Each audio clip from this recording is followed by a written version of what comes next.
Dear ladies and gentlemen, there you can see Honorable Chief Minister's convoy on your screens and the buglers signaling the arrival of our Honorable Chief Minister Sir Shri Revanth Reddy sir.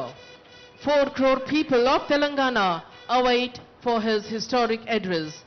77 साला यौम इंज़माम यानी प्रजा पालना दिवसों के मौके पर वजीर आला पब्लिक गार्डन तशरीफ ला चुके हैं, जिनका इस्तकबाल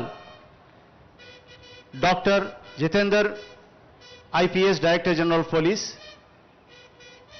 और chief secretary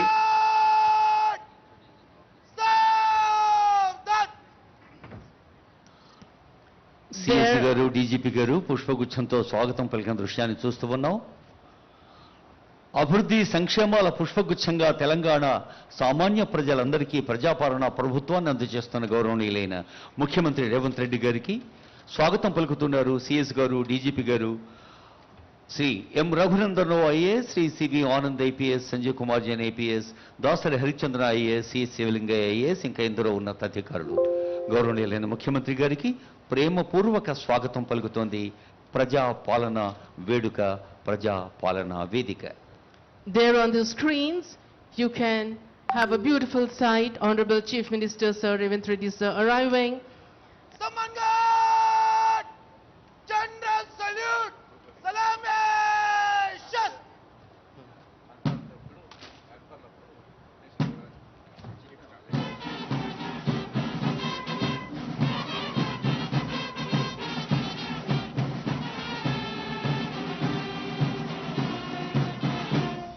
Samangat! Bajo! Shast!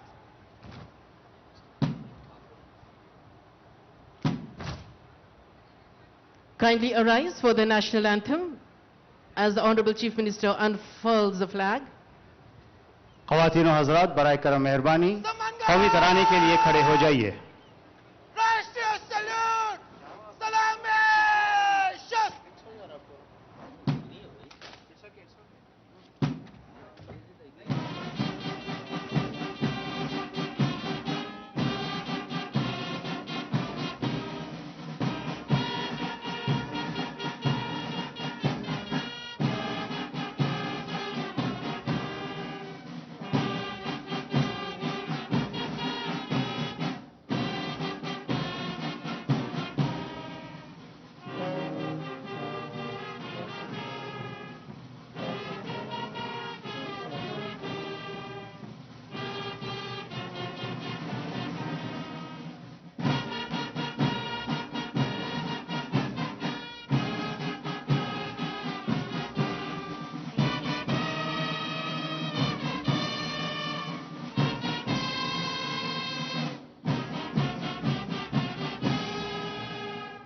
Samangat! Bajo! Shast!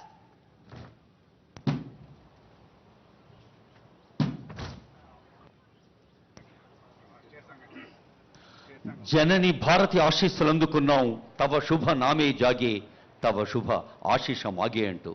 ఇప్పుడు Kindly keep standing please. Telangana రాష్ట్ర గీతం.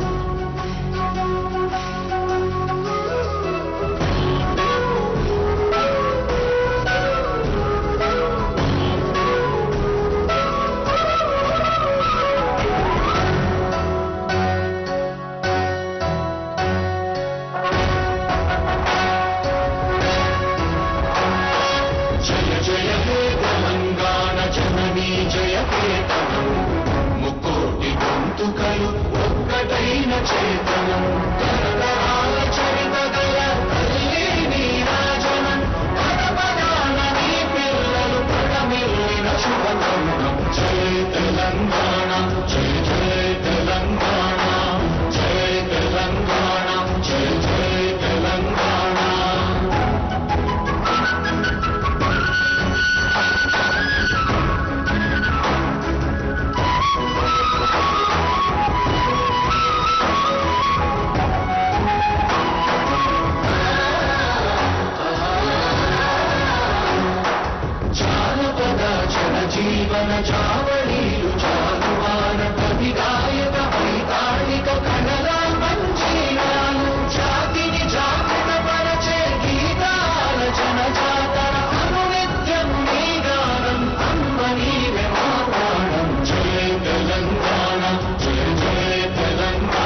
There we have the parade commander, Shri Manan Bhatt, taking permission from Honorable Chief Minister, sir, for Nishkraman of the parade. Kindly be seated.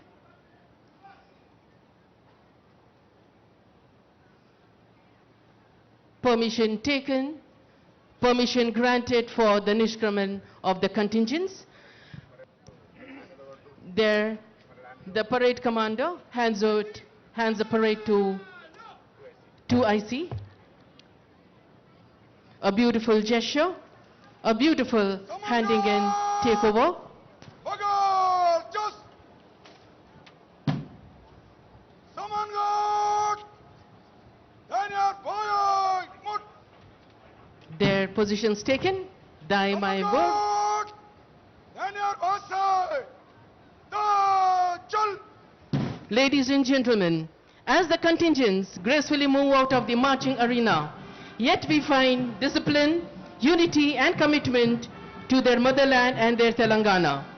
We are also truly honored to have amidst us our esteemed Chief Minister, Sir, Revanth Reddy, Sir, and distinguished dignitaries who represent the democratic spirit of the state. Their presence adds grandeur to today's celebration, the 77-year-old history. The melodious notes of Sare Jahan Se Acha by the brass band contingent beautifully reflects the ideals of peace, unity and national pride. It is not just a song, it is an emotion that binds every Indian together.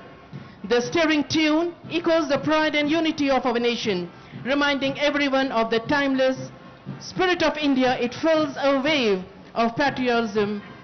There we have the contingents filling the air of public gardens with Sare Jahan Se Acha. Today, under the banner of Praja Palna Divotsavam, we are not just remembering the past, we are celebrating the power of people's governance, where the citizens is the citizen of progress. Praja Palana Divotsavam is a tribute to democratic values, the belief that true governance flows from the people and belongs to the people. Ladies and gentlemen, now we have the address by our Honorable Chief Minister, Sir, Revanth Reddy, Sir.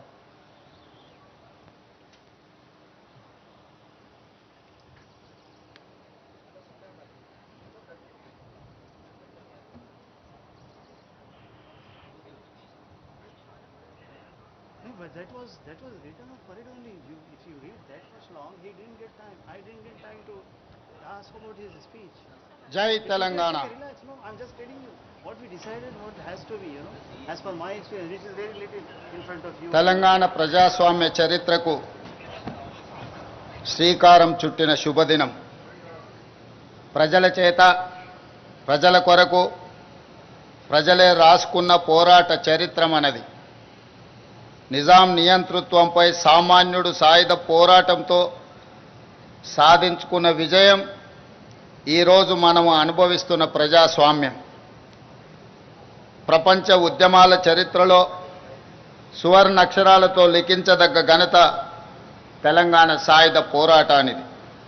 1948 September 17 ఈ పోరాటంలో ప్రజలు విజయం సాధించి స్వేచ్ఛా పతాకను ఎగరవేసిన రోజు. ఈ గడ్డపై రాచరికానికి ఘోరీ కట్టి ప్రజాపాలనకు హారతి పట్టిన రోజు సెప్టెంబర్ 17. అందుకే ఇది ప్రజాపాలన దినోత్సవం. రాష్ట్ర ప్రజలందరికీ ప్రజాపాలన దినోత్సవ శుభాకాంక్షలు తెలియజేస్తున్నా. స్వేచ్ఛ మన జీవన విధానం. ఈ స్వేచ్ఛ సాధన కోసం ప్రాణత్యాగాలు సైతం వెనకాడని జాతి మనది. దీనికి చరిత్రనే సాక్ష్యం. అణిచివేత, పెద్దనారితనం, నియంతృత్వం, బానిసత్వ సంఖ్యలను బద్దలు కొట్టి స్వేచ్ఛకు ఊపిరి పోయడానికి ఊపిరి వదిలిన వందలాది మంది అమరులకు ఈ సందర్భంగా ఘన నివాళి అర్పిస్తున్నాను. సెప్టెంబర్ 17, 1948 తెలంగాణ చరిత్రలో ఒక మైలురాయి. అదేవిధంగా డిసెంబర్ 7, 2023 స్వరాష్ట్ర ప్రజాస్వామ్య ప్రస్థానంలో మరో మైలురాయి. లోతైన అవగాహనతో, సమకాలీన చరిత్రపై నిశితమైన విశ్లేషణతో నేను ఈరోజు ఈ మాట చెబుతున్నాను. ఎన్నో ఆశలు ఆకాంక్షలతో మొదలైన స్వరాష్ట్ర ప్రస్థానం తిరిగి మళ్ళీ నియంతృత్వ నిర్బంధంలోకి జారిపోయిన తీరు గత ప్రభుత్వంలో మనం చూసాం. నాటి సాయుధ పోరాట స్ఫూర్తితో నిన్నటి నియంతృత్వ పాలనను ఓడించి ప్రజాపాలనను తెచ్చుకున్నాం. అందుకే డిసెంబర్ 7, 2023 కూడా ఒక చారిత్రాత్మక సందర్భంగా భవిష్యత్ తరాలకు గుర్తుండిపోతుందని నేను భావిస్తున్నాను. 77 ఏళ్ల తెలంగాణ ప్రస్థానాన్ని, పోరాట చరిత్రను, ఇక్కడ ఉద్భవించిన ఉద్యమాల సరళిని సంపూర్ణంగా అకలింపు చేసుకొని ప్రజల ఆకాంక్షలను అర్థం చేసుకొని మేము ఈరోజు పరిపాలన చేస్తున్నాం. అహంకారపు ఆలోచనలు, బంధు ప్రీతి, అశ్రిత పక్షపాతానికి మా పాలనలో తావు లేదు. కష్టమైన నష్టమైన ప్రజలతో పంచుకుంటున్నాం. ప్రజల ఆకాంక్షలు, వారి ఆలోచననే ప్రామాణికంగా నిర్ణయాలు తీసుకుంటున్నాం. తీసుకున్న నిర్ణయాలలో మంచి చెడు విశ్లేషించే అవకాశాలను ఇస్తున్నాం. తప్పులుంటే దిద్దుకుంటున్నాం. మంచి చేయడమే బాధ్యతగా మేము భావిస్తున్నాం. అభివృద్ధిలో ప్రపంచంతో పోటీ పడాలన్న తపనతో పని చేస్తున్నాం. ప్రతి పేదవాడి ముఖంలో ఆనందమే లక్ష్యంగా సంక్షేమ పథకాలను, సంక్షేమ చరిత్రను తిరగరాస్తున్నాం.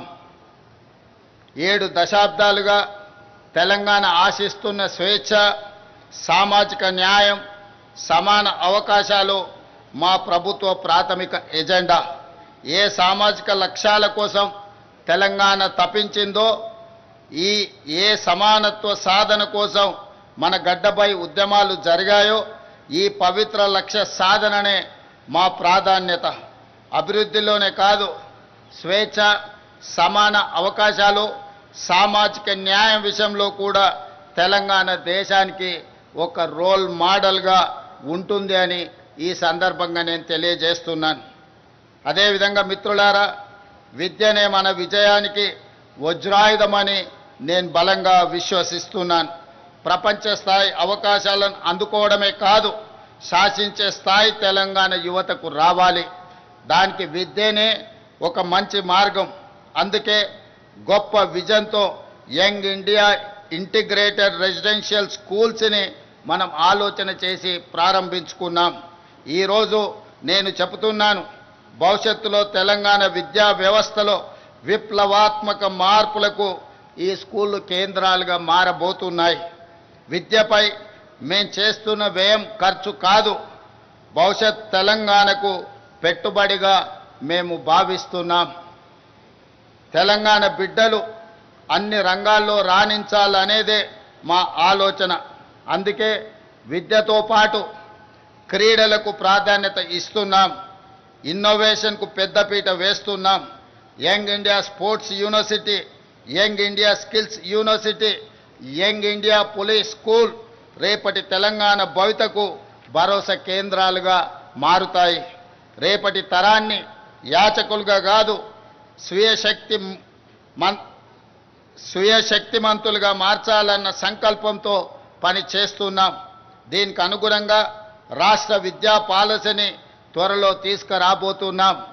ఈనాడు తెలంగాణ రాష్ట్రంలో తెలంగాణ ఎడ్యుకేషన్ పాలసీని తీసుకురావడానికి ఒక కమిటీని నియమించి తెలంగాణ భవిష్యత్ అవసరాలను, అదేవిధంగా ప్రపంచ చిత్రపటంలో తెలంగాణ యువత యొక్క ప్రాధాన్యతను పెంచడానికి ఈరోజు మా ప్రభుత్వం లక్ష్యంగా పని చేస్తుంది. మిత్రులారా, మీకందరికీ తెలుసు, భూమి కోసం, భుక్తి కోసం, వ్యక్తి చాకరి విముక్తి కోసం చాకలి ఐలమ్మ, మల్లు స్వరాజ్యం, ఆరుట్ల కమలాదేవి వంటి తెలంగాణ వీర వనితలు పోరాటంలో ముందుండి నాయకత్వ పటిమను చాటారు. ఆ నాయకత్వ వారసత్వాన్ని పునికి పుచ్చుకొని నేడు ప్రజా ప్రభుత్వంలో మన ఆడబిడ్డల విజయగాథలను దేశానికి ఆదర్శంగా నిలుస్తున్నాయి. మహిళా ఉన్నతి, తెలంగాణ ప్రగతి నినాదంతో కోటి మంది ఆడబిడ్డలను కోటీశ్వరులుగా చేయాలన్న లక్ష్యంతో మేము చేపడుతున్న కార్యక్రమాలు సత్ఫలితాలను ఇస్తున్నాయి. ఇందిరా మహిళా శక్తి పాలసీలో భాగంగా నారాయణపేట జిల్లాలో మహిళా సమైక్య ఆధ్వర్యంలో ఏర్పాటు చేసిన పెట్రోల్ బంకు ద్వారా 6 నెలల్లో 15,50,000 రూపాయల లాభం ఆర్జించి అవకాశం ఇస్తే అద్భుతాలు చేయగలరని మా ఆడబిడ్డలు ఈనాడు నిరూపించడం జరిగింది. డ్వాక్రా మహిళా సంఘాలు ఉత్పత్తులను విక్రయించేందుకు ప్రత్యేకంగా ఏర్పాటు చేసిన ఖమ్మం మహిళా మార్ట్ విజయవంతంగా నడుస్తుంది. రాష్ట్రంలో మరికొన్ని మహిళా మార్టులను ఏర్పాటు చేయాలని మా ప్రభుత్వం ఆలోచన చేస్తున్నది. అదేవిధంగా మిత్రులారా, ఆహార ధాన్యాల కొరత నుండి ఆహార సమృద్ధి సాధన వరకు ఈ దేశంలో వ్యవసాయ రంగానికి ప్రాధాన్యత ఇచ్చి రైతును రాజును చేసిన చరిత్ర కాంగ్రెస్ ప్రభుత్వాలది.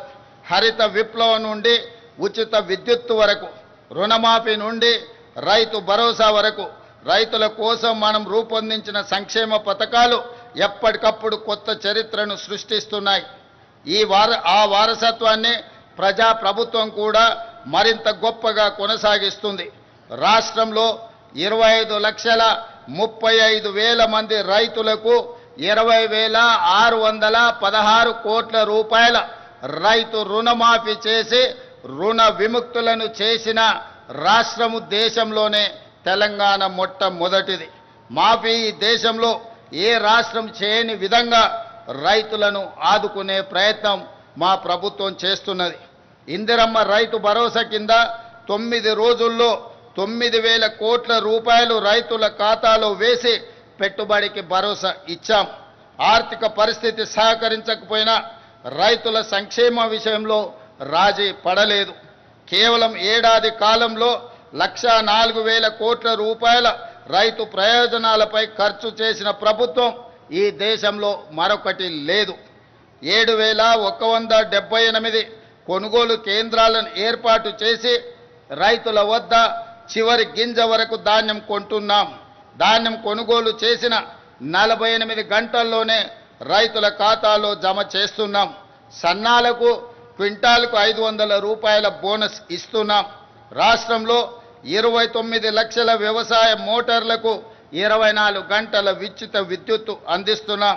దీనికోసం రాష్ట్ర ప్రభుత్వం 16,691 కోట్ల రూపాయల సబ్సిడీని విద్యుత్ సంస్థలకు చెల్లిస్తున్నాం. గత ఏడాది 2,90,2.90 కోట్ల టన్నుల ధాన్యం ఉత్పత్తిలో దేశానికే తెలంగాణ ఆదర్శంగా నిలిచింది. ఈ ఏడాది 2,80,00,000 మెట్రిక్ టన్నుల ధాన్యం ఉత్పత్తిలోనే దేశం అగ్రస్థానంలో నిలిచింది. అదేవిధంగా మిత్రులారా, ప్రజాప్రభుత్వం తొలి 20 నెలల్లోనే ఎలాంటి వివాదాలకు ఆస్కారం లేకుండా సుమారు 60,000 ప్రభుత్వ ఉద్యోగాల భర్తీ చేశాం. పోటీ పరీక్షల నిర్వహణలో అత్యంత పారదర్శకతతో వేగంగా ఫలితాలు వెల్లడించి నియామక పత్రాలు అందించాం. ఈ దేశ పరిపాలన వ్యవస్థలో తెలంగాణ భాగస్వామ్యం ఉండాలి. అందుకే అఖిల భారత సర్వీసులకు వెళ్ళాలని కోరుకునే తెలంగాణ బిడ్డల కోసం ప్రభుత్వం అండగా నిలుస్తుంది. రాజీవ్ గాంధీ సివిల్స్ అభయ హస్తం ద్వారా ₹1,00,000 ఆర్థిక సహాయాన్ని ఈ నిరుద్యోగ యువకులకు అందిస్తున్నాం. సివిల్స్ మెయిన్స్కి ఎంపికైన 180 మందికి తెలంగాణ అభ్యర్థులకు ఆగస్టు 11న ఈ ఆర్థిక సహాయాన్ని అందించాం. మెయిన్స్కి ఎంపికైన వారికే కాక ఇంటర్వ్యూకి ఎంపికైన అభ్యర్థులకు ₹1,00,000 సహాయాన్ని అందిస్తున్నాం. ఢిల్లీలో వసతి ఏర్పాటు చేస్తున్నాం.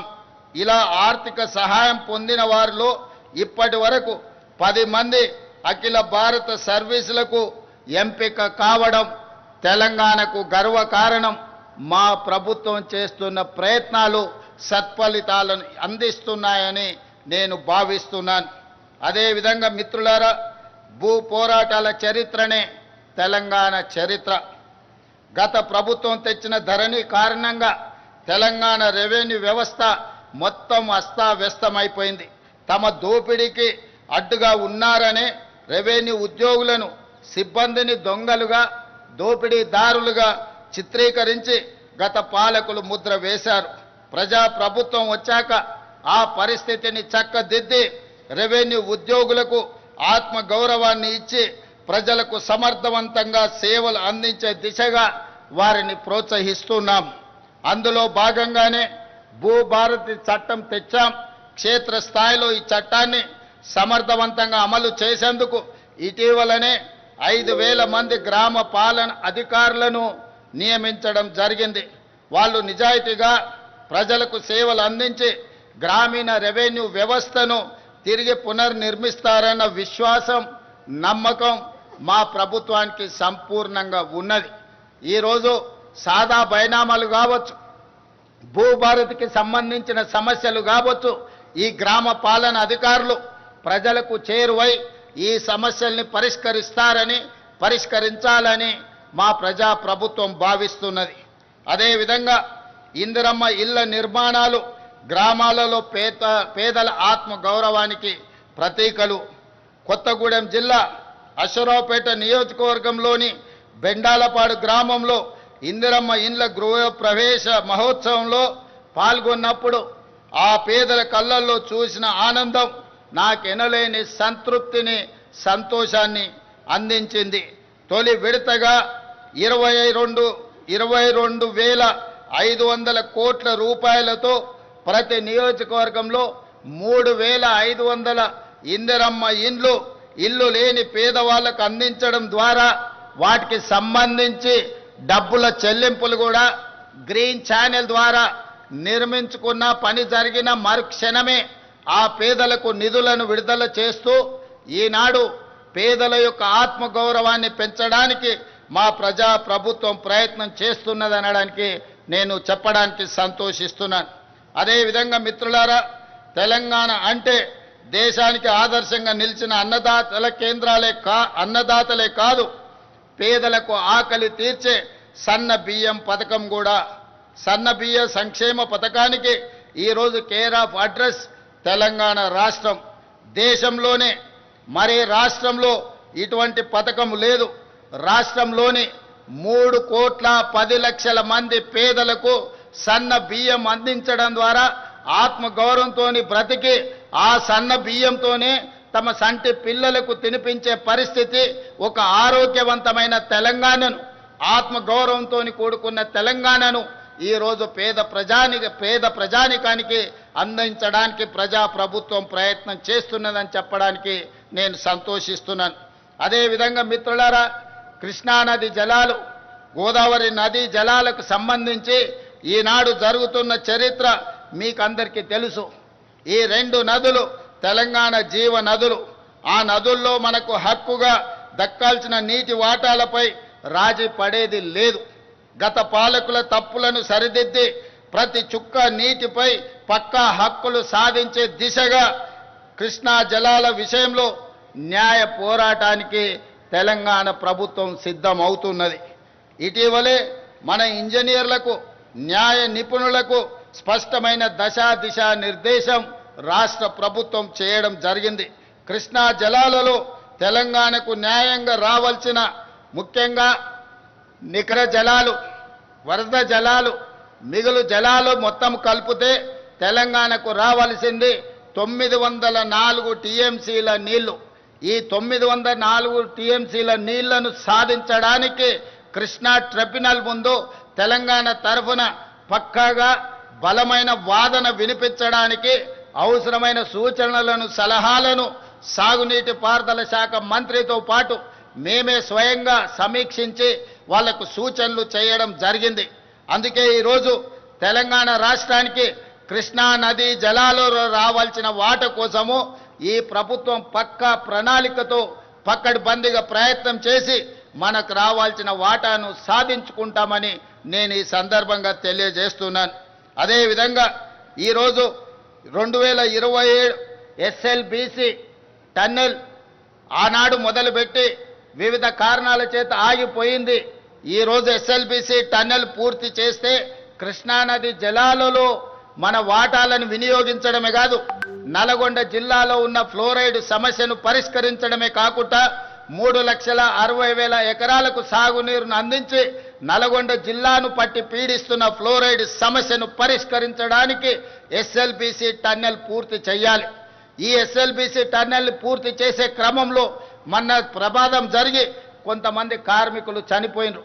ఆ కార్మికుల కుటుంబాలకు 25 లక్షల రూపాయల నష్టపరిహారం ఇవ్వడమే కాకుండా తిరిగి ఆ పన్నులను ప్రారంభించడానికి ఎస్ఎల్బీసీ టన్నెల్ని 2027 డిసెంబర్ 9లోగా పూర్తి చేసి తెలంగాణ రైతాంగానికి అంకితం చేయాలని, నల్గొండ ఫ్లోరైడ్ బాధితులను ఆదుకోవాలని ఒక సంకల్పంతో మేము ముందుకు వెళ్తున్నాం. ఎవరు ఎన్ని అడ్డంకులు కల్పించినా, అవాకులు చెవాకులు పేలినా మా ప్రయత్నంలో మేము వెనకడుగు వేయం. సమస్యలు వచ్చినప్పుడు నిటారుగా నిలబడి ఆ సమస్యల్ని అడ్డుకుంటాం, ఆ సమస్యల్ని పరిష్కరించుకుంటాం, తప్పుడు ప్రచారాలను తిప్పి కొడతామని చెప్పి ఈ సందర్భంగా తెలంగాణ సమాజానికి నేను తెలియజేయడానికి సంతోషిస్తున్నాను. అదేవిధంగా హైదరాబాద్ అనేది ఒక బ్రాండ్. ఈ బ్రాండే మన యొక్క ఇమేజ్ ప్రపంచ స్థాయిలో.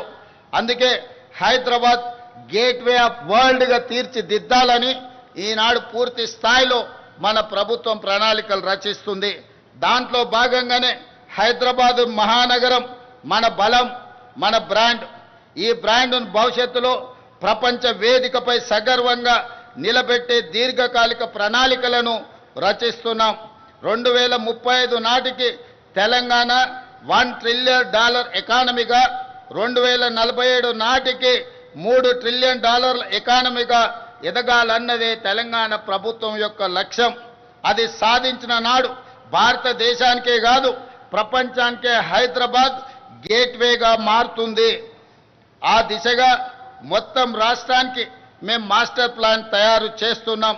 అంతర్జాతీయ ప్రమాణాలతో కూడిన మౌలిక సదుపాయాలతో హైదరాబాద్ తెలంగాణ ఉండాలన్నది మా ప్రభుత్వం యొక్క సంకల్పం.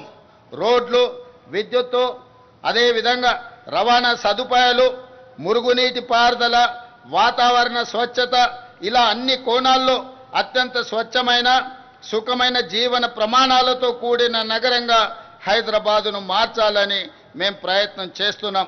ఈ దశగా ఇప్పటికే ప్రభుత్వం చేస్తున్న ప్రయత్నాలు సత్ఫలితాలను అందిస్తున్నాయి.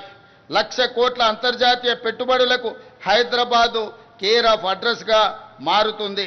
గ్లోబల్ కేపబిలిటీ సెంటర్లకు హబ్గా మారుతుంది. హైదరాబాదు నగరానికి వచ్చే 100 ఏళ్ల తాగునీటి అవసరాలకు శాశ్వత పరిష్కారంగా గోదావరి జలాలను తీసుకువస్తున్నాం. దీనికోసం 7,360 కోట్ల రూపాయలతో గోదావరి 2వ దశ 3వ దశ పనులను ఇటీవలనే ప్రారంభించుకున్నామని తెలియజేయడానికి నేను సంతోషిస్తున్నాను. హైదరాబాద్ బ్రాండ్ ఇమేజ్ని పెంచేలా మూసీ పునరుజ్జీవన ప్రాజెక్టు, గాంధీ సరోవర్ ప్రాజెక్టులు ఉండబోతున్నాయి. ఈనాడు దేశంలో గుజరాత్ సబర్మతి సరోవర్ రివర్ ఫ్రంట్ని, ఢిల్లీ గంగానది రివర్ ఫ్రంట్ని, ఉత్తరప్రదేశ్ యమునా నది రివర్ ఫ్రంట్, గంగా నది ఉత్తరప్రదేశ్లో, యమునా నది ఢిల్లీలో రివర్ ఫ్రంట్లుగా అక్కడి ప్రభుత్వాలు ప్రక్షాళన చేస్తున్నాయి. గుజరాత్తో, ఢిల్లీతో, ఉత్తరప్రదేశ్తో పోటీ పడి తెలంగాణ రాష్ట్రం మన మూసీ నది ప్రక్షాళన చేసి హైదరాబాద్ ఒక సుందరమైన నగరమే కాదు, వాతావరణ కాలుష్యానికి దూరంగా అభివృద్ధి చెందిన నగరంగా తీర్చిదిద్దడానికి ఈనాడు ప్రణాళికలు సిద్ధం చేస్తున్నాం. ఈ ప్రణాళికలతో ముందుకు వెళ్తున్న సందర్భంలో ఎదురైతున్న ఛాలెంజ్లను పరిష్కరించుకుంటూ మూసీ పరివాహక ప్రాంతంలో నిరుపేదలు అత్యంత కష్టమైన జీవితాన్ని గడుపుతున్నారు. నిన్నగాక మొన్న కురిసిన అత్యధిక వర్షాలు, క్లౌడ్ బస్ట్ వల్ల పేదల జీవితాలు అతలాకుతలమే కాదు, పేదలు మూసీ నదిలో కొట్టుకుపోయినారు. దీనికి ప్రధానమైన కారణం ఎక్కడ నివసించడానికి అవకాశం లేక హైదరాబాదు నగరంలో జీవనాధారం కోసం వచ్చిన వివిధ ప్రాంతాల వాళ్ళు మూసీ పరివాహక ప్రాంతంలో గుడిసెలేసుకొని జీవనం సాగిస్తున్నారు. ఈ గతంలో జరిగిన తప్పిదాల వల్ల ఈనాడు ఆ పేదల జీవితం దుర్భరమైంది. ప్రజలు కొట్టుకొని పోతున్నారు మూసీ నదిలో. అందుకే ఆలోచన చేసి మూసీ పరివాహక ప్రాంతంలో ఉన్న పేదలకు మంచి జీవన ప్రమాణాలు కల్పించే అభివృద్ధిని చేయడమే కాదు, మూసీ పరివాహక ప్రాంతాన్ని కూడా అద్భుతంగా తీర్చిదిద్ది ఒక ఆర్థిక వ్యవస్థగా, ఒక నైట్ ఎకానమీ, హైదరాబాదు నగరం రోజంతా పనిచేస్తే మూసీ రివర్ ఫ్రంట్ మొత్తం రాత్రి మొత్తం సాయంత్రం 7 గంటల నుంచి ఉదయం 6 గంటల వరకు అక్కడ ఆర్థిక వ్యవస్థను బలోపేతం చేసి అక్కడ వ్యాపార పారిశ్రామిక కార్యక్రమాలను నిరంతరం జరిగే విధంగా ప్రభుత్వం అనుమతులు ఇవ్వడం ద్వారా తెలంగాణ రాష్ట్ర ఆర్థిక వ్యవస్థను పెంపొందించడమే కాదు, తెలంగాణ నిరుద్యోగ యువతకు ఉద్యోగ ఉపాధి అవకాశాలు అక్కడ వస్తాయి. అందుకే ఈరోజు తెలంగాణ రాష్ట్ర ప్రభుత్వం మూసీ నది ప్రక్షాళన, మూసీ నది పరివాహక ప్రాంతంలో అభివృద్ధి కార్యక్రమాలు, ఈ అభివృద్ధి కార్యక్రమాల వల్ల నిరుద్యోగ యువకులకు ఉద్యోగ ఉపాధి అవకాశాలు కల్పించడమే కాకుండా రాష్ట్రానికి ఒక సైకిల్ కొత్త ఆర్థిక వ్యవస్థను అందిస్తాం. ఈరోజు ఉదయం 6-7 గంటల నుంచి రాత్రి 9 గంటల వరకే మన వ్యాపార కార్యక్రమాలు జరుగుతున్నాయి. కానీ మూసీ నది పరివాహక ప్రాంతంలో రాత్రి మొత్తం ఆర్థిక వ్యవస్థ నడిచే విధంగా ప్రతి వాళ్ళు ఏమి కావాలన్నా అక్కడ నుంచి పొందవచ్చు, ప్రతి వాళ్ళు అక్కడికి వెళ్ళొచ్చు, ప్రపంచ పర్యాటకులను ఆకర్షించే విధంగా మూసీ నది పరివాహక ప్రాంతాన్ని ఈరోజు అభివృద్ధి చేస్తాం. ఇదే కాదు, హిందువులకు సంబంధించిన దేవాలయం కావచ్చు, ముస్లిం సోదరులకు సంబంధించిన మసీదు కావచ్చు, సిక్కు సోదరులకు సంబంధించిన గురుద్వారా కావచ్చు, క్రిస్టియన్ సోదరులకు సంబంధించిన చర్చిలు కావచ్చు, ఈ నదీ పరివాహక ప్రాంతంలో మత సామరస్యంతో కూడుకున్న గొప్ప కట్టడాలను కట్టడం ద్వారా ప్రపంచ పర్యాటకులను ఆకర్షించి ఈ ప్రాంతాన్ని అభివృద్ధి చేయాలన్న ఆలోచన చేయడమే కాకుండా తెలంగాణ వైతాళికులు, తెలంగాణ చరిత్రకు, తెలంగాణ పోరాటాలకు ప్రతీకలైన గొప్ప వ్యక్తుల యొక్క అక్కడ విగ్రహాలు పెట్టుకోవడం ద్వారా ప్రపంచ పర్యాటకులకు తెలంగాణ చరిత్రను అందించడానికి ఈ మూసీ నది పరివాహక ప్రాంతాన్ని ఈరోజు అభివృద్ధి చేయబోతున్నాం. ఈనాడు హైదరాబాద్ చార్మినార్ ప్రాంతంలో వెళ్తే కాలు తీసి కాలు పెట్టలేని పరిస్థితి. ఉస్మానియా ఆసుపత్రికి వెళ్తే ఆ దుర్గంధంతో మనం చనిపోయే పరిస్థితులు ఉన్నాయి. వీటన్నిటిలో మార్పు రావాలి. ఈ మార్పు తెలంగాణ అభివృద్ధిలో భాగస్వామ్యం కావాలి. వీటి కోసం నా ప్రభుత్వం నిరంతరం ప్రయత్నం చేస్తుంది. ఈ ప్రయత్నంలో ఒడిదుడుకులు వచ్చినా నిటారుగా నిలబడి అడ్డుకుంటాం, అభివృద్ధిని ముందుకు తీసుకువెళ్తాం. భవిష్యత్ తరాలకు మూసీ నది పరివాహక ప్రాంతం ప్రపంచానికే ఆదర్శంగా నిలబడే విధంగా ఈనాడు ప్రభుత్వం ప్రణాళికలు రచిస్తుంది. తొందరలోనే ఈ ప్రణాళికలను కార్యక్రమాలను ప్రారంభించుకుంటాం. డిసెంబర్ 9, 2025 లోపల ఈ ప్రణాళిక కార్యక్రమాలను ప్రారంభించుకుంటామని తెలియజేయడానికి నేను సంతోషపడుతున్నాను. అదేవిధంగా ఓఆర్ఆర్పై తలపెట్టిన గేట్వే ఆఫ్ హైదరాబాద్ గొప్ప స్వాగత తోరణంగా నిలుస్తుంది. 24,000 కోట్ల రూపాయల అంచనాతో మెట్రో 2వ దశ విస్తరణ ప్రాజెక్టును చేపట్టబోతున్నాం. ఇప్పటికే 69 కిలోమీటర్లు ఉన్న మెట్రో మార్గానికి అదనంగా 2వ దశలో 77 కిలోమీటర్ల మేర మెట్రో రైలును నిర్మించాలనే ప్రయత్నాలు చేస్తున్నాం. తొందరలోనే మెట్రో విస్తరణ పనులను కూడా ప్రారంభించుకుంటామని తెలియజేస్తున్నాను. అదేవిధంగా మిత్రులారా, తెలంగాణ ప్రాంతం పోరాటాలకు వేదిక, తెలంగాణ ప్రాంతం త్యాగాలకు వేదిక, తెలంగాణ ప్రాంతం అమరవీరులకు ఒక ప్రతీక. అలాంటి తెలంగాణ ప్రాంతాన్ని ఈనాడు మత్తు మహమ్మారి, గంజాయి కావచ్చు, డ్రగ్స్ కావచ్చు, తెలంగాణ యువతను పట్టి పీడిస్తున్నది. ఇది నా సమస్య, మీ సమస్య, ప్రతి పేదవాడి సమస్య. ధనవంతులు, శ్రీమంతులు లేదా విలాసవంతమైన జీవితం గడుపుతున్న వాళ్ళే ఈ గంజాయి డ్రగ్స్ బారిన పడడం లేదు. ఈనాడు జరుగుతున్న కేసులు, వస్తున్న సమాచారం, మధ్యతరగతికి సంబంధించిన యువత కూడా పెడధోరణిలో పోతున్నారు. పట్టణానికే పరిమితంగా, నగరానికే పరిమితం కాలే, పట్టణాలు, గ్రామీణ ప్రాంతాలలో కూడా ఈనాడు గంజాయి మూలాలు కనిపిస్తున్నాయి. ఎక్కడ చూసినా కేసులు జరుగుతున్నాయి. ఈ కేసుల వెనకాల చూస్తే గంజాయి ప్రభావమో, డ్రగ్స్ ప్రభావమో అధికంగా కనిపిస్తుంది.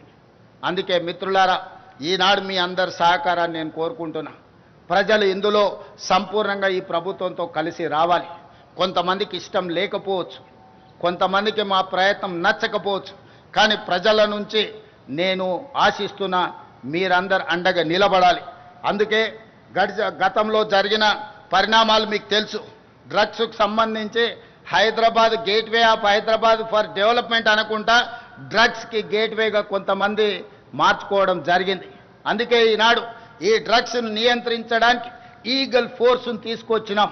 ఎక్కడైనా మీకు అందరికీ తెలుసు, గద్ద ఆకాశంలో ఎన్ని వందల మీటర్ల పైన ఎగిరినా తన టార్గెట్ను నిశితంగా గమనించి పక్కాగా గద్ద తను చేయాల్సిన పని చేస్తుంది. అందుకే ఈరోజు తెలంగాణ రాష్ట్రంలో ఈ గంజాయిని డ్రగ్స్ను నిర్మూలించడానికి ఈగల్ ఫోర్స్ను తీసుకొచ్చినాం. ఇది భవిష్యత్తులో తెలంగాణ యువతను సరైన దారిలో పెట్టడానికి, ఈ డ్రగ్స్ గంజాయి వ్యాపారాలు చేసే వాళ్ళను నిర్మూలించడం కోసం ఈనాడు ఈ వ్యవస్థను మనం ఏర్పాటు చేసుకోవడం జరిగింది. కొంతమందికి నచ్చకపోవచ్చు, అయినా ఇందులో వెనుకడుగు వెయ్యాలన్న ఆలోచన లేదు. మొన్న జరిగిన ప్రపంచ దేశాలలో 138 దేశాలు ఈ గంజాయి డ్రగ్స్ నిర్మూలన మీద ఒక పోటీ జరిగింది. దాంట్లో Hyderabad police world police summit WPS 2025లో డ్రగ్ కంట్రోల్ కేటగిరీలో మన హైదరాబాద్ నార్కోటిక్ ఎన్ఫోర్స్మెంట్ వింగ్ ప్రథమ బహుమతి సాధించింది. 138 దేశాలలో గంజాయి డ్రగ్స్ను నియంత్రించడంలో పోలీస్ వ్యవస్థల మధ్యలో పోటీ జరిగితే హైదరాబాదు నగర పోలీస్ వ్యవస్థ ప్రపంచంలోనే ప్రథమ స్థానంలో నిలబడ్డది. అంటే ఈరోజు మా ప్రభుత్వం గంజాయి డ్రగ్స్ను నియంత్రించడానికి ఏ రకంగా మన పోలీస్ వ్యవస్థ ప్రయత్నం చేస్తుందో మీరందరూ గమనించాలి. కాబట్టి మిత్రులారా, ఈరోజు గంజాయి డ్రగ్స్కి సంబంధించి ఎంత పెద్దవారు ఉన్నా, ఎవరు బంధువులున్నా, ఎవరు మిత్రులున్నా, ఎవరిని ఈ ప్రభుత్వం వదలదు. వాళ్ళ పట్ల కఠినంగా వ్యవహరిస్తుంది. రాజకీయాలలో వాళ్ళకు హోదాలు ఉండొచ్చు, ఆ హోదాలలో ఉన్న వాళ్ళకు బంధువులు ఉండొచ్చు, ఆ బంధువులకు ఫామ్ హౌజులు ఉండొచ్చు. కానీ ఫామ్ హౌజులు డ్రగ్స్కో గంజాయికో కేంద్రాలుగా మారి ఇలాంటి వాటిని ప్రోత్సహిస్తామంటే ఫామ్ హౌజుల్లోనే కాదు, బొక్కలో దాచుకున్న మా పోలీస్ వ్యవస్థ లాక్కొచ్చి మరి కటకటాల వెనకాల వేస్తుంది. ఇతర దేశాల నుంచి కొంతమంది ఇక్కడికి వచ్చి శాశ్వతంగా ఇక్కడనే స్థిర నివాసం ఏర్పరచుకొని ఈ వ్యాపారాలను కూడా చేస్తుండ్రు.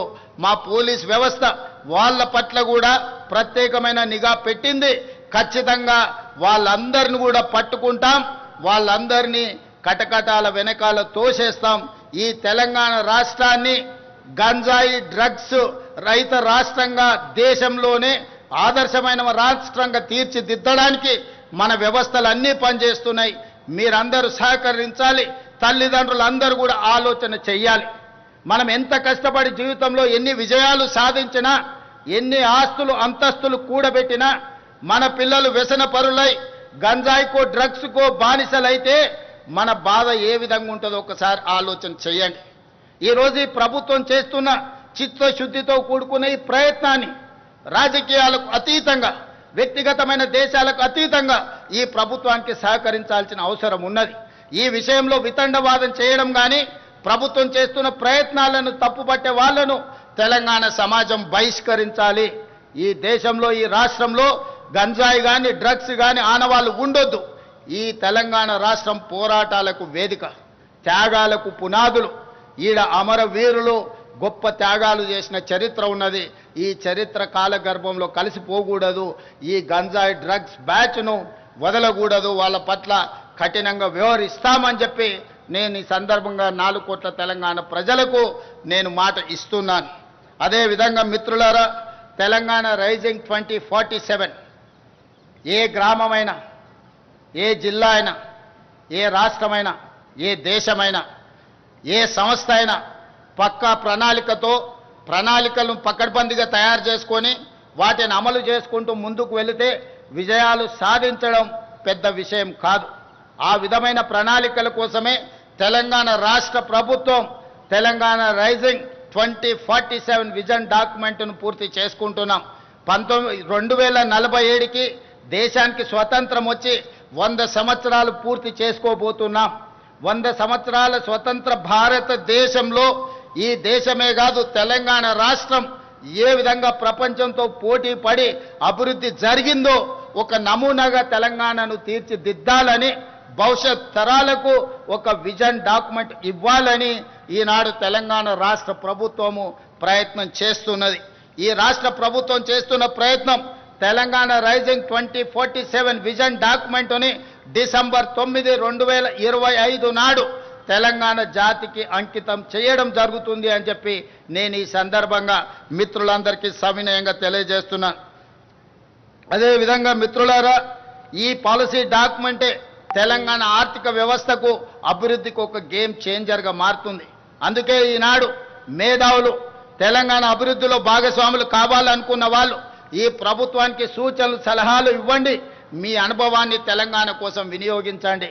ఈ తెలంగాణ రాష్ట్రం చేసే ప్రణాళిక తెలంగాణ రైజింగ్ 2047 విజన్ డాక్యుమెంట్ ఈ దేశానికి ఆదర్శంగా నిలబడాలి.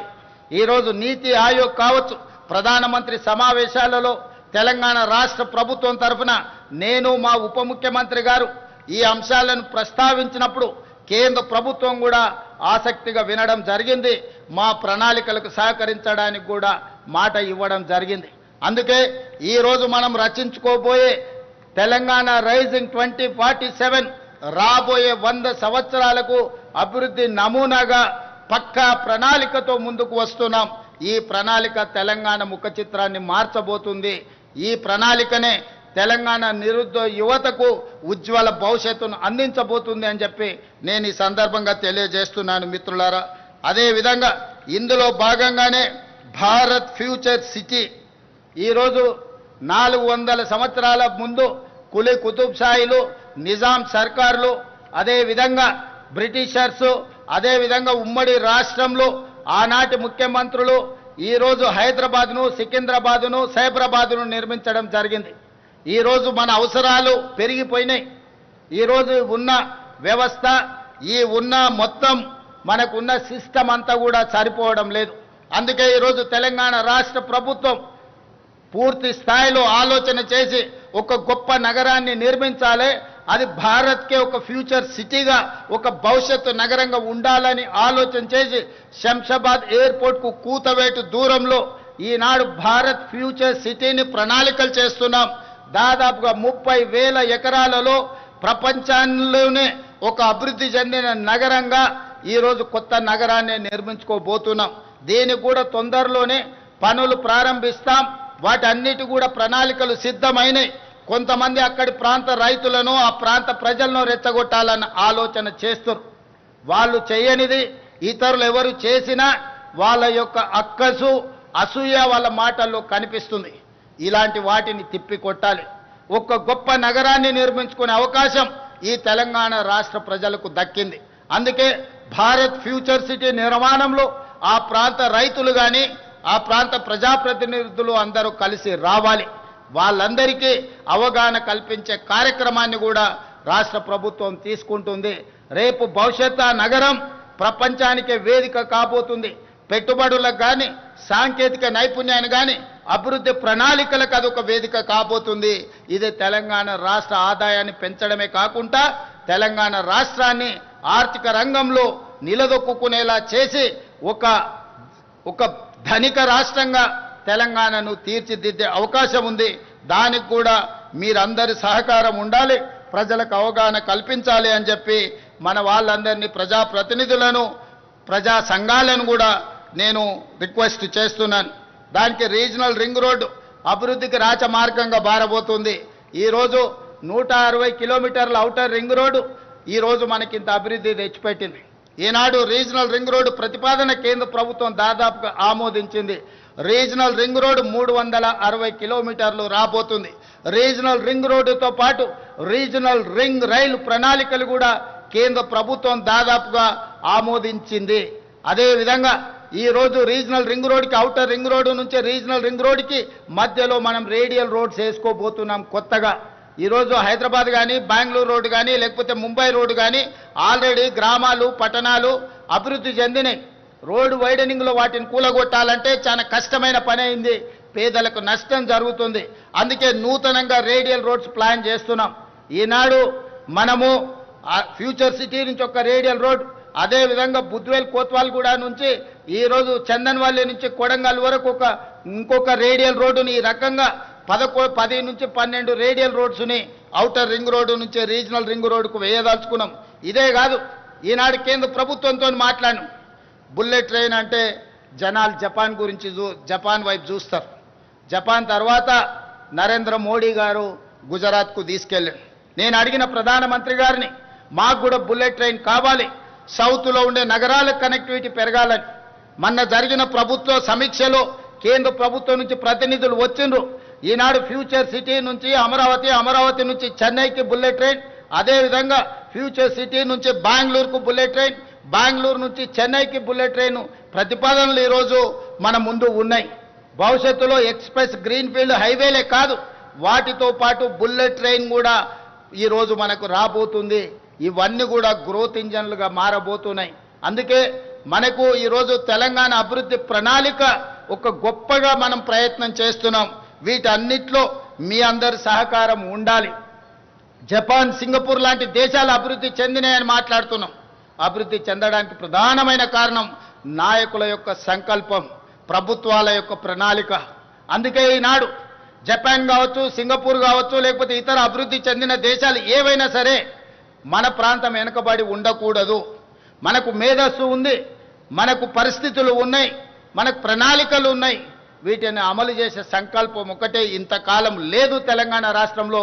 ఇప్పుడు ఆ సంకల్పంతో తెలంగాణ రాష్ట్ర ప్రభుత్వం ప్రయత్నం చేస్తుంది. అక్కడక్కడ భూమి కోల్పోతున్న రైతులకు సరైన నష్టపరిహారం ఇచ్చి ఆదుకుంటాం. వాళ్ళందరూ కూడా అభివృద్ధికి సహకరించాలి. కొంతమంది రాజకీయాల కోసం కొన్ని ఆలోచనలు చేసి ఈ స్థలాలు పోతున్న రైతులను రెచ్చగొట్టాలని, రోడ్ల మీదకి తేవాలనే ప్రయత్నం చేస్తున్నారు. ఈ ప్రయత్నాలు తెలంగాణ అభివృద్ధిని అడ్డుకుంటాయి. తెలంగాణ అభివృద్ధి నిరోధకులుగా కొంతమంది మారి రాజకీయ స్వార్థం కోసం ఎవరైనా పని చేస్తే వాళ్ళ పట్ల తెలంగాణ సమాజం అప్రమత్తంగా ఉండాలి. ఈనాడు తెలంగాణ అభివృద్ధి చేసుకోకపోతే, మనం ఈనాడు తెలంగాణను ప్రపంచంతో పోటీ పడే విధంగా తీర్చిదిద్దుకోకపోతే మన భవిష్యత్ తరాలకు మనమే తీరని నష్టం చేసిన వాళ్ళమవుతాం. కాబట్టి ఈనాడు మనందరం ఒక ప్రతిజ్ఞ తీసుకుందాం, తెలంగాణ అభివృద్ధిలో భాగస్వామ్యం అవుదాం. ఈ తెలంగాణను ప్రపంచంతో పోటీ పడే విధంగా తీర్చిదిద్దుకుందాం. ఎన్నికలు వచ్చినప్పుడు ఎన్నికల్లో పోటీ పడదాం. జెండాలు పక్కన పెట్టండి. ఈ రోజు ప్రభుత్వం ప్రణాళికబద్ధంగా చేస్తున్న అభివృద్ధిలో కలిసి రాండి. ఒకవేళ రావడం ఇష్టం లేకపోతే మీరు మౌనంగా ఉన్నా పర్వాలేదు. ఈ ప్రభుత్వం ప్రజల కోసం నిరంతరం పని చేస్తానే ఉంటుంది. ప్రజలు ఇచ్చిన మాట, ప్రజలు ఇచ్చిన ఆశీర్వాదం మాకు అండగా ఉన్నంత కాలం ఈ తెలంగాణ రాష్ట్రాన్ని అభివృద్ధి పదం వైపు నడిపిస్తాం. ఈ రోజు సంక్షేమము, అభివృద్ధి రెండు కళ్ళు తెలంగాణ రాష్ట్ర ప్రభుత్వానికి. ఈ సంక్షేమాన్ని, ఈ అభివృద్ధిని రెండు కళ్ళలాగా భావించి ప్రపంచంతోనే పోటీ పడే విధంగా తెలంగాణ రాష్ట్రాన్ని తీర్చిదిద్దుతానని మీ అందరి సహకారం, మీ అందరి ఆశీర్వాదం ఉండాలని ఈ వేదిక మీద నుంచి విజ్ఞప్తి చేస్తూ మీ అందరి దగ్గర సెలవు తీసుకుంటున్న మిత్రులారా, జై హింద్, జై తెలంగాణ. విజన్ 47 సంకల్ప పత్రం ఆనరబుల్ సీఎం రేవంత్ రెడ్డి గారి దార్శనిక నేత్రం, ప్రజా పాలన ప్రభుత్వ ప్రణాళికా క్షేత్రం. ముఖ్యమంత్రి గారి సందేశాన్ని మనందరం అంకిత భావంగా మలుచుకుందాం. దిల్ దిమాగ్ కలగలిపి సాగుతూ